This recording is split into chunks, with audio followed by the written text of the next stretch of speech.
कहते हैं माँ के दर्शनों का सौभाग्य केवल उन्हीं को मिलता है जिन्हें माता रानी का बुलावा आता है।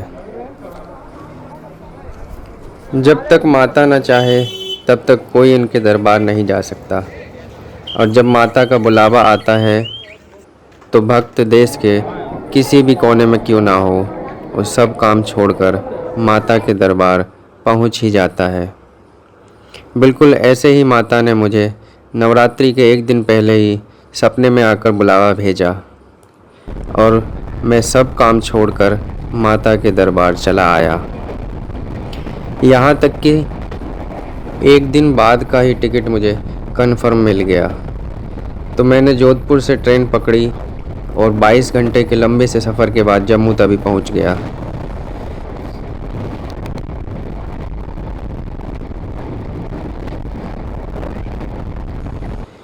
जहाँ से कटरा के लिए दूसरी ट्रेन मिल गई। जम्मू तवी से कटरा के बीच का सफ़र इतना खूबसूरत है कि ट्रेन नदियों और पहाड़ों के बीच से गुजरती जाती है। अगर आप जम्मू कश्मीर आ रहे हैं तो याद रखें, यहाँ पर अन्य प्रदेशों के सिम कार्ड नहीं चलेंगे। या तो आपके पास किसी भी कंपनी का पोस्ट पेड सिम हो, अन्यथा आपको जम्मू में आने के बाद यहाँ का टेम्परेरी नंबर लेना पड़ेगा। मेरे पास जियो का पोस्ट पेड सिम था, जिस कारण से मुझे नया सिम लेने की ज़रूरत नहीं पड़ी। याद रहे कि जम्मू में लिया गया सिम भारत के अन्य प्रदेशों में काम नहीं करेगा।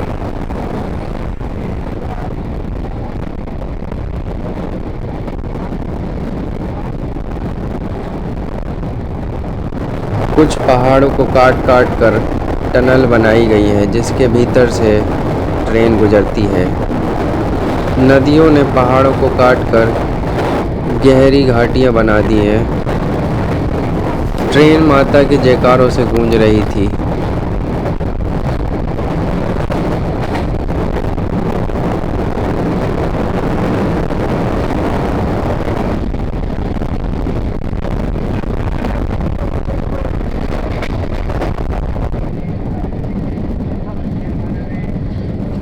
ट्रेन माता के जयकारों से गूंज रही थी। जैसे ही कटरा रेलवे स्टेशन सामने आया तो एक बहुत खूबसूरत सुंदर नज़ारा सामने देखने को मिलता है। सामने स्थित ये पहाड़ माता का डेरा है। स्टेशन से बाहर की तरफ निकलने पर कुछ इस प्रकार सामने ये पहाड़ दिखाई देता है, जिस पर माता का वास है। इस पर्वत का नाम त्रिकूट पर्वत है। चारों ओर माता रानी के जयकारों की गूंज सुनाई पड़ रही थी। यात्रा शुरू करने से पहले यात्री कार्ड बनवाना आवश्यक है। रेलवे स्टेशन पर अधिक भीड़ होने के कारण मैंने कटरा बस स्टैंड से बनवाया, जहां पर ज़्यादा भीड़ न होने के कारण 15 से 20 मिनट में मेरा कार्ड बन गया। यह कार्ड बनवाने के लिए आधार कार्ड की ज़रूरत पड़ती है, तो आप आधार कार्ड ले जाना ना भूलें। मैंने कटरा बस स्टैंड के पास ही श्राइन बोर्ड का डोरमेट्री बुक किया था, जहां से नहा धोकर सामान लॉकर में रखने के बाद मैंने मंदिर की ओर जाने के लिए चलना शुरू कर दिया। मैंने यह यात्रा कटरा बस स्टैंड से पुराने रास्ते होते हुए किया, जो रास्ता बाणगंगा की ओर से जाता है।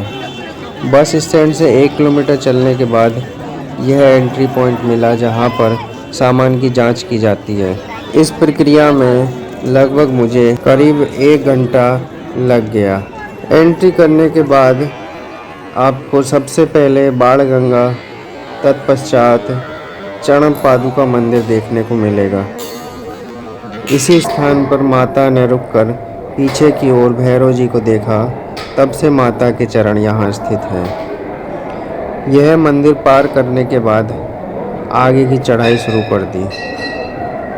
ध्यान रहे, चेक इन पॉइंट पर चेक इन के समय ज्वलनशील पदार्थ, हथियार, कैमरा, ड्रोन इत्यादि सामान ले जाना वर्जित है। इस पुराने रास्ते में कुछ सीढ़ियों के लिए शॉर्टकट रास्ते बनाए गए हैं। सीढ़ियों से चलना थोड़ा मुश्किल होता है, किंतु सफ़र थोड़ा छोटा हो जाता है। मैंने भी पुराने रास्ते से सीढ़ियों का रास्ता पकड़ा।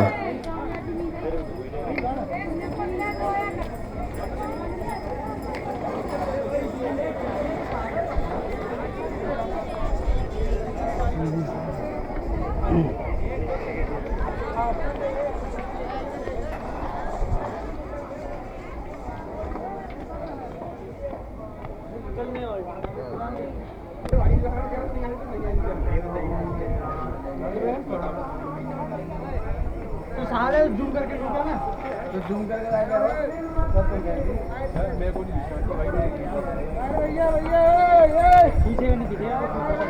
सीढ़ियों के रास्ते से गुजरते समय आपको आभूषण, खिलौने व पूजा के सामान इत्यादि की दुकानें भी देखने को मिल जाएंगी। यात्रा के प्रारंभ में अधिक गर्मी महसूस होती है। जैसे जैसे ऊपर की ओर चलते जाते हैं, ऊंचाई बढ़ने के साथ मौसम ठंडा होता चला जाता है। दुकानों की छांव के कारण थोड़ी देर में यहीं बैठ गया, जिससे गर्मी से राहत मिली और थोड़ा पानी पिया। उसके बाद में आगे की ओर चलने लगा। यात्रा मैंने करीब दोपहर के 12 बजे शुरू की थी। इस कारण भी बहुत गर्मी लग रही है। 2 से 3 किलोमीटर चढ़ने के बाद कटरा शहर कुछ इस प्रकार दिखाई देता है। चेक इन पॉइंट के पास से कैमरा अलाउ नहीं होता, तो ये भैया सामने खड़े होकर मुझे देख रहे हैं कि मेरे हाथ में कैमरा कैसे है। इसके बाद में ये तो सामने खड़े होकर अपनी वीडियो ही बनवाने लग गए। बहुत लोग कैमरा देखकर कैमरे की तरफ हाय हेलो करने लगे। ये बूढ़ी माता जी इतनी उम्र होने के बाद भी हिम्मत नहीं हार रही और मैया रानी का नाम लेकर चढ़ाई कर रही हैं। कुछ आगे चलकर मैं सीढ़ियों पर बैठ गया तो ये बच्ची मेरे पास आई और अपना फ़ोटो खींचने के लिए मुझसे लड़ने लगी। तब मैंने इसका फ़ोटो खींचा और इसको दिखाने लगा। कुछ क्षण इसी जगह रुककर मैंने विश्राम किया तथा फिर से चढ़ाई शुरू कर दी। अभी नवरात्रि का टाइम है, इसलिए श्रद्धालुओं की भीड़ बहुत दिख रही है। आज नवरात्रि का तीसरा दिन है और भक्तों की लाइन लगी हुई है। इसी पुराने रास्ते से पालकी, खच्चर, घोड़े इत्यादि का आवागमन होता है तथा बच्चों के लिए व्हील चेयर का इंतजाम भी रहता है। घोड़े, पालकी इत्यादि चलने के कारण चढ़ाई करना थोड़ा मुश्किल हो जाता है, क्योंकि घोड़ों की लीद से रास्ता गंदा रहता है तथा बदबू भी आती है। लीद सूखने के बाद हवा में उड़कर सांस में तथा आँखों में चुभने लगती है। ये सब अवॉइड करने के लिए आप नए रास्ते से जा सकते हैं, जिस पर घोड़ा, खच्चर, पालकी इत्यादि नहीं चलते तथा आप आराम से समतल रास्ते होते हुए जा सकते हैं। 4 से 5 किलोमीटर चढ़ाई करने के बाद कटरा शहर ऊपर से कुछ इस प्रकार दिखाई देता है। घाटी के बीच में बसा यह शहर इतनी सुंदरता व ऊंचे ऊंचे पहाड़ को देखते हुए एक सेल्फी वीडियो तो बनती है। इस प्रकृति के नज़ारे को कैमरा में कैद करता हुआ मैं इसी जगह दूसरी तरफ का नज़ारा कुछ इस प्रकार था कि मैं यह वीडियो शूट के बिना रह ही नहीं पाया। इतने हरे भरे पेड़ पौधे और आसमान को चूमते हुए पहाड़ों व इनके बीच की घाटी विस्मित कर देने वाली है।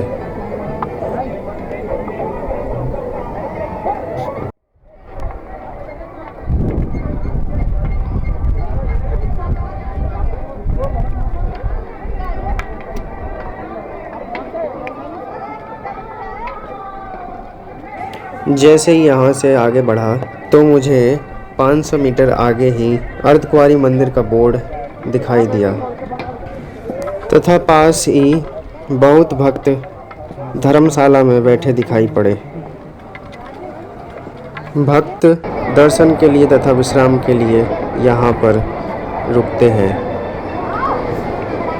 कहते हैं माता के दरबार में जाने से पहले अर्धकुंवारी में हाजिरी देनी जरूरी होती है, लेकिन यहाँ इतने ज़्यादा श्रद्धालु होने के कारण दर्शन करना थोड़ा मुश्किल हो जाता है। यहाँ एक गुफा है जहाँ माता ने कन्या रूप में 9 महीने तक वास किया था, जिसे गर्भजून गुफा अथवा अर्धकुंवारी मंदिर के नाम से जाना जाता है। गुफा में अंदर जाकर दर्शन करने को मिलते हैं, जिस कारण कुछ ही लोग एक बार में दर्शन कर पाते हैं। इससे भक्तों को एक लंबे समय तक इंतज़ार करना पड़ता है। मुझे भी लगभग 2 से 3 दिन का वेटिंग टाइम मिला है। अभी नवरात्रि का समय है, जिस कारण से भक्तों की संख्या अधिक है तथा यहाँ दर्शन करना थोड़ा कठिन है। मेरे पास इतना समय नहीं था, इसलिए मैंने बाहर से ही मैया को हाथ जोड़कर आगे की चढ़ाई शुरू कर दी। बोलो जय माता दी। भवन की चढ़ाई के मध्य रास्ते में अर्धकुंवारी मंदिर पड़ता है। अभी भी माता का दरबार यहाँ से लगभग 6 से 7 किलोमीटर है और अब तक मैं लगभग 6 किलोमीटर चल चुका हूँ। अभी करीब 2 बज चुके हैं और आधा रास्ता तय करना बाकी है। बोलो जयकारा शेरा वाली दा, बोलो सच्चे दरबार की जय।